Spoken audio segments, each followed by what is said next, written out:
Hi friends, welcome to Pooja's டெனிவல் channel. இன்னைக்கு நம்ம கொத்தவரங்காய் பொரியல் எப்படி செய்யலாம்னு பார்த்துடலாங்க. கொத்தவரங்காய் வந்து நிறைய பேர் சாப்பிட மாட்டாங்க. ஆனால் நம்ம இன்னைக்கு கொஞ்சம் டிஃப்ரெண்டாக செஞ்சிடலாம் வாங்க. இதுக்கு பொடி பொடியாக கட் பண்ணி வச்சிருக்க காயை தண்ணி ஊற்றி நல்லா அலசி எடுத்து வச்சிடலாம். சின்ன வெங்காயம், அது கூட தேங்காய் வந்து நிறைய துருவி வச்சிருக்கேன். பூண்டு வந்து ஒரு 5 பல் வந்து தோலோட தட்டி வச்சிருக்கேன். கொத்தவரங்காய் பொரியல் கூட பூண்டு, பெருங்காயம் இதெல்லாம் சேர்த்துக்கிட்டா நமக்கு இந்த வாயு பிடிப்பு, கேஸ் ட்ரபிள் இதெல்லாம் வந்து இருக்காது.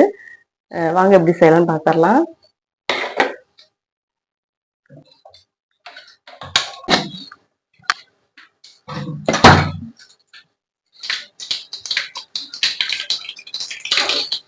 கடுகு நல்லா பொரிஞ்சதையும் உளுந்து பருப்பு போட்டுக்கலாம். உளுந்து பருப்பு ஓரளவுக்கு செவந்துருச்சுங்க. நம்ம எடுத்து வச்சிருக்க சின்ன வெங்காயம், அப்புறம் வெள்ளை பூண்டு இது ரெண்டுமே ஆட் பண்ணிக்கலாம்.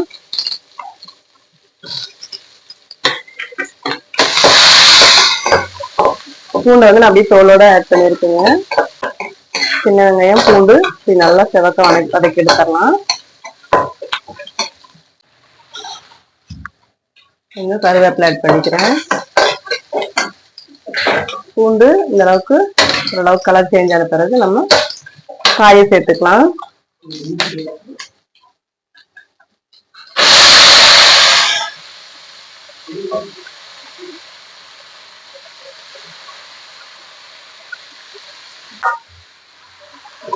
எடுத்து வச்சிருக்கிற கொத்தவரங்காயை சேர்த்துக்கலாம். காயெல்லாம் கொனையெல்லாம் கட் பண்ணிட்டு இந்த அளவுக்கு பொடி பொடியா கட் பண்ணி எடுத்து வச்சிருக்கிறேன். இப்போ எண்ணெயில சேர்த்து நல்லா வதக்கி எடுத்துடலாங்க.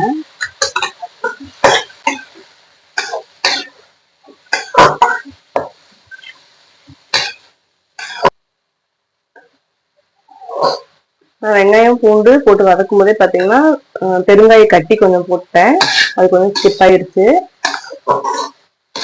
பெருங்காய கட்டி எண்ணெய்க்குள்ள போட்டு அப்படியே பொரிச்சு எடுத்துட்டு அப்படியே நம்ம காயை வதக்கிக்கலாங்க. அப்படி இல்லை அப்படின்னா ஒரு பெருங்காய பொடி போடுற மாதிரி இருந்தால் பெருங்காய பொடி சேர்த்துக்கலாம். பெருங்காய பொடி, பூண்டு இது ரெண்டுமே வந்து கொத்தவரங்காய் கூட சேர்த்துக்கலாங்க. ரொம்ப நல்லது. இந்த காய் வேகிற அளவுக்கு நம்ம தண்ணி ஊற்றிக்கலாம்.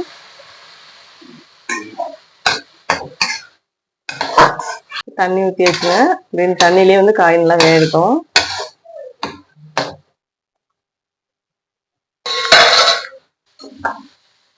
காய்க்கு தேவையான உப்பு சேர்த்துக்கலாங்க. காய் பார்த்தீங்கன்னா அளவுக்கு தண்ணியெல்லாம் வந்து இஞ்சிருச்சு. காய் வந்து நல்லா வெந்துருச்சு. இந்த கலர் பார்த்தீங்கன்னாலே தெரிஞ்சிடும். இந்த ஸ்டேஜில் நம்ம எடுத்து வச்சிருக்கிற தேங்காய் பூ, மல்லித்தலை எல்லாமே ஆட் பண்ணிக்கலாம்.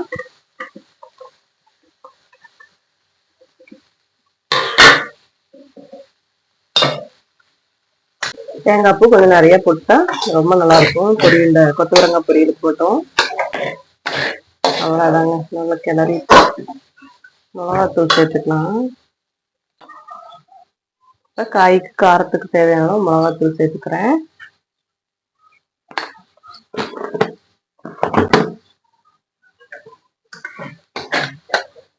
மிளகாத்தூள், தேங்காய் பூ, மல்லித்தலை எல்லாம் ஆட் பண்ணியாச்சு. அப்போ நல்லா ஒரு கேரட் கலரிட்டு ஸ்டவ் ஆஃப் பண்ணிடலாம்.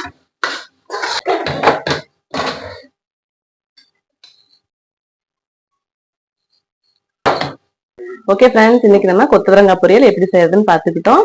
நீங்களும் இதே மாதிரி ட்ரை பண்ணி பாருங்க. சேனல் பிடிச்சிருந்தா சப்ஸ்கிரைப் பண்ணுங்க. நாளைக்கு இன்னொரு வீடியோல பார்க்கலாம். பாய்.